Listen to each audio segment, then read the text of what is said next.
प्यारे बच्चों, आज हम पढ़ने वाले हैं कहानी का प्लॉट। चैप्टर नंबर 1 है और इसको हम बहुत ही आसान भाषा में समझेंगे। तो चलिए हम वीडियो को शुरू करते हैं। और अगर आपने अभी तक हमारे चैनल को सब्सक्राइब नहीं किया है तो चैनल को सब्सक्राइब कर लीजिए। और इसका अगर पीडीएफ नोट्स चाहिए तो आप मुझे कमेंट कर सकते हैं या फिर डिस्क्रिप्शन में नंबर दिया गया है, डिस्क्रिप्शन में जा करके आप वहां से नंबर पर मुझे व्हाट्सएप कर सकते हैं, वहां से भी आपको ये नोट्स मिल जाएंगे। ठीक है, चलिए अब हम शुरू करते हैं।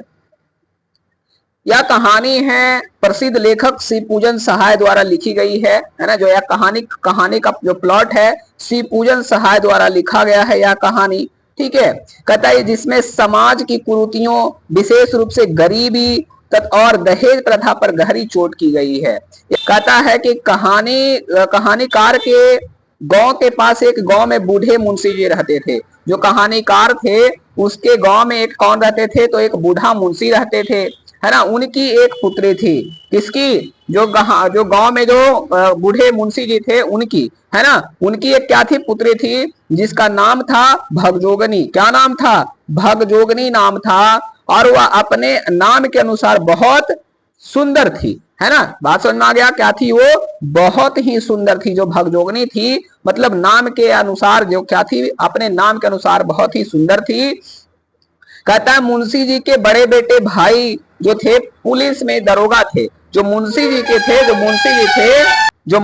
थे उनके भाई को क्या थे, तो दरोगा थे। ठीक है, जिन्होंने अपने जीवन में खूब धन कमाया लेकिन सब खर्च कर दिया, है ना। उनके मरने के बाद केवल एक घोड़ी बची थी जिसे बेचकर उनका श्राद्ध धूमधाम से किया गया। मतलब जब सिपाही जी थे तब उनके पास पैसा था और पूरा ऐश मौज किए, और उनके मरने के बाद घोड़ी बची और घोड़ी भी क्या कर दिया गया, बेच करके उन्हीं सिपाही जी को श्राद्ध क्रम में कर दिया गया। ठीक है, कहते हैं दरोगा जी के समय मुंशी जी भी सुख सुविधा में जीते थे, है ना। अपने भाई जब जिंदा थे दरोगा जी तो मुंशी जी पूरा ऐश मौज किए, लेकिन उनके मरने के बाद सारी संपत्ति क्या हो गई, समाप्त हो गई और मुंशी जी अत्यंत गरीब हो गए, है ना। पहले अच्छे भोजन मिलते थे, अब उन्हें मुश्किल से चने चबा कर दिन गुजारना पड़ रहा था, है ना। उनकी हालत देखकर लोग ताने मारने लगते थे कि थानेदार की कमाई और फूस की तापना क्या है, एक समान है। कहते हैं ना, ये कहावत है कि जो थानेदार है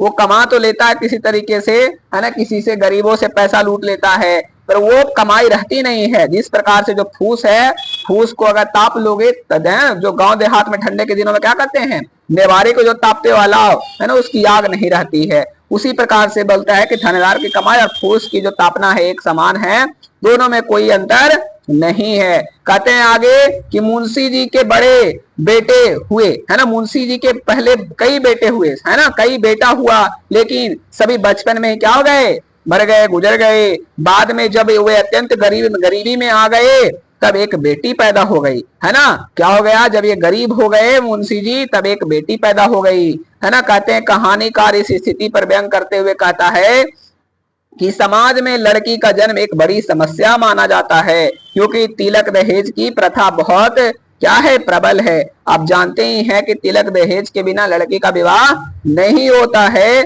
तिलक देना ही पड़ता है, तिलक लोग लेकर ही शादी करते हैं। ठीक है, वही कहता है भगजोगनी बहुत सुंदर थी लेकिन उसकी गरीबी ने उसके सौंदर्य को दबा दिया। सुंदर तो काफी थी पर उसकी गरीबी के कारण वह सुंदरता उसकी छाप छोड़ गई, है ना। उसकी कोई सुंदरता काम नहीं कर रही थी। वह फटे पुराने कपड़ों में रहती थी, बाल बिखरे रहते थे और शरीर कमजोर था, है ना। उसके पास खाने की पर्याप्त भोजन भी नहीं थे। बात समझ में आ गया? कहता है उसकी आंखों में करुणा और दुख साफ दिखाई देता था, है ना। समझ में आ रही है साथियों? अगर समझ में आ रहा है तो कमेंट करके आप मुझे जरूर बताना, ठीक है, ये आपको समझ आ रहा है। ठीक है, अब देखिए मुंशी जी अपने गरीबी की कहानी सुनाते हुए रो पड़ते। वे बताते कि कभी कभी उन्हें भीख मांगनी पड़ती है और कई बार भूखे सोना पड़ता है।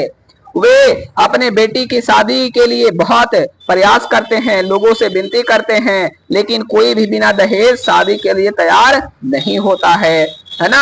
आगे कहते हैं लेखक समाज की इस विडंबना पर प्रश्न उठाता है कि लड़के वालों द्वारा दहेज लेना समाज में स्वीकार है, लेकिन यदि कोई लड़की वाला मजबूरी में कुछ ले तो उसे गलत माना जाता है ना। बात समझ में आ रहा है ना। कहते हैं कि लड़की वाले द्वारा दहेज लेना क्या है, समाज में स्वीकार है ना। लड़के द्वारा अगर दहेज लिया था तो स्वीकार है, लेकिन यदि कोई लड़की वाला मजबूरी में कुछ ले तो उसे क्या कहते हैं, गलत माना जाता है।